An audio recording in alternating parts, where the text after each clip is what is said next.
Residential real estate agents, I know what you want. You want a higher conversion rate. In other words, more people that you talk to, you want turning into clients. And you also want a higher retention rate. In other words, the people that have used you once, you want them to use you again and again and again and refer you along the way. Of course you do. Today, I'm going to give you a key secret on how to do that and 3 very tactical steps you can begin implementing right away to make that secret come to life in your business.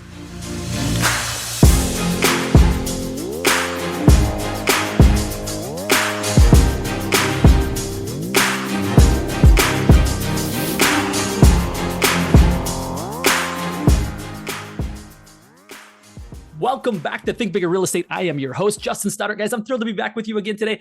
This topic is one that was reinforced to me this week, and it's something that I truly believe in. It is going to help you, again, increase your conversion and your retention. Before I go there, let me just remind you that I have given you the ability to connect directly with me so that I can help you to get unstuck. It's my life's work. Don't hold out on me. Don't hold out on your future, on yourself. Oftentimes, we are behind a very thin, almost paper wall that's keeping us from getting to that other side where there is prosperity, where there is excitement, where there is the enthusiasm that you started with. So allow me to help you bust through that, get to the side where you want to be, which is feeling the momentum, feeling the excitement in your business. I can help you do that. It's my life's work. It's what I do. So let's get to it. Reach out, connect with me. All right, guys, today's topic is a special one because it's something that was reinforced to me this week. You may know that I do a lot of stuff virtually, right? This very video that we're watching right now, right, is a virtual event. We are not face-to-face right now. So I believe in the convenience and the scalability of virtual, of video, of these other formats in which we have to communicate with each other that is not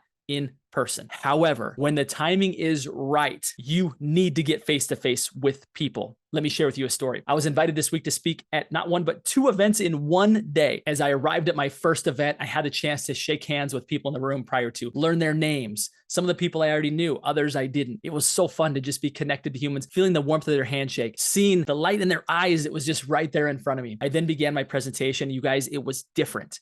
The things that I shared were very similar to what I teach in the virtual space, but it was different because I was face-to-face. They were connected to me and they were not distracted by all the other things that are around them typically when they're watching virtually. It was me and them, and that's it. As a result, that group was deeply connected to me. I was deeply connected to them. I could serve them at a higher level, and what they took from that meeting was far greater than what they could take from me speaking even the same things virtually. You guys, in-person meetings. I know they went out of style for a while during the pandemic, but I'm telling you that they're back, and you must not neglect them if you're going to have a business that converts really high, and you must not neglect them if you're going to have a business that retains your customers for a long, long time. Now, I also believe in scalability. I also believe in efficiency and effectiveness, and I believe that the virtual world has a place. So let me share with you 3 ways in which you can and should be face-to-face with people. But before I do that, I want to let you know that even before you choose to be face-to-face with somebody, you need to identify the fact that not everybody deserves to be face-to-face with you, right? It's just not the right fit. And so you need to have a system whereby you vet which conversations deserve and should be in person and which ones are okay being virtual. And once you have that system for identifying what conversations merit in person, now you can go through and implement these 3 times at which you should absolutely be face-to-face with people. Number 1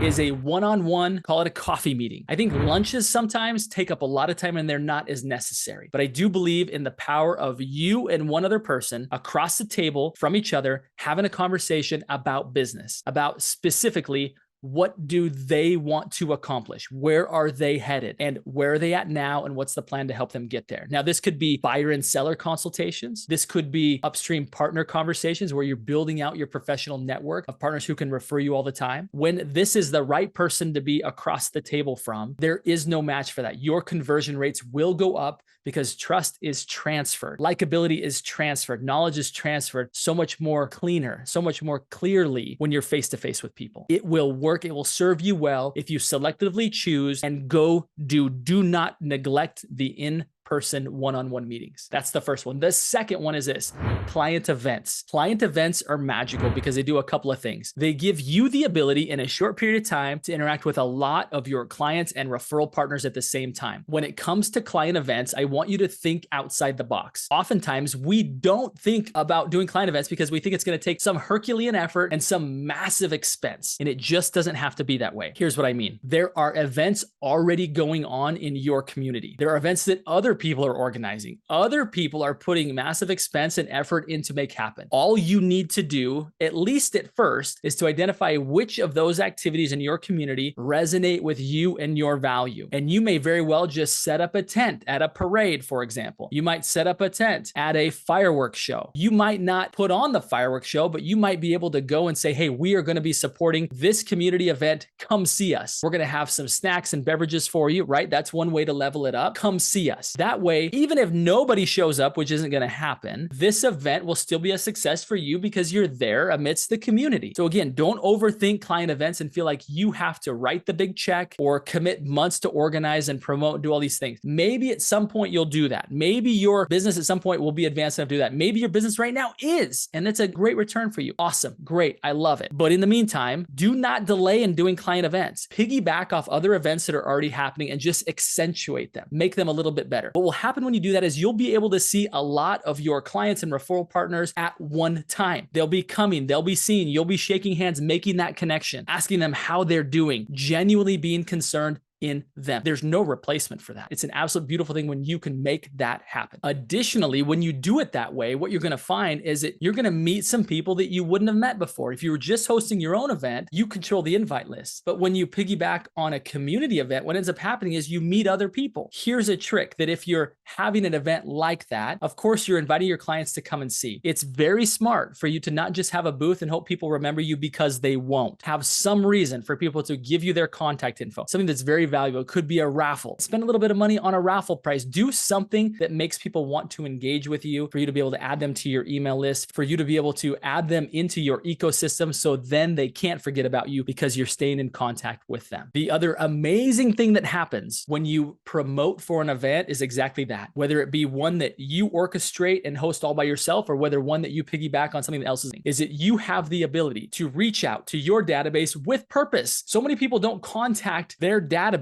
because they don't know what to say. Like, I'm going to say, like, are you ready to buy or sell? Like, that's awkward. I don't want to have that conversation with people that are in my sphere of influence. Instead, what you're able to do is saying, hey, we're hosting a really cool event, or the community is doing this event. We're going to be there and we're going to be giving away some fun stuff. If you're in the area, if you have any time, please come by and see us. It'd be so good to see you. Just that phone call alone made the whole event worth it. The fact that you were able to reach out with enthusiasm, with purpose, inviting them to come and participate in something that you were a part of is awesome. That's worth its weight in gold right there. Even if that's all that is accomplished, is it on the front end you invite, and potentially on the back end you say, hey, we missed you, but I wanted to send you something that we found out at this event, or something, or here's an experience that we had. I wanted to let you know about that, right? Whether it's in your email campaigns, whether you're having individual conversations. It could be, I met somebody at this event that I thought might be an interesting conversation for you. I know you guys are in the same industry. When you start to create energy around an event, more benefits start to come as you get people together. Now, some of you are looking for additional ways to not only have an event, but also to have it do good for the community. Some clients and friends of mine do a coat drive. Others do food drives. This is a way for you to go out and do good. I oftentimes will ask agents, what is the cause that you would get behind if you did not need to work and you were not selling real estate? How would you spend your time doing good in the world? Is it feeding the homeless? Is it putting coats on the homeless? Whatever it may be, do a cause around that. Get the community involved. This is another way for you to get your brand out there, to get to meet more people and let your community know what you're about while making in-person connections with people. It's a beautiful thing, you guys. The third way in which you can be getting in front of people face to face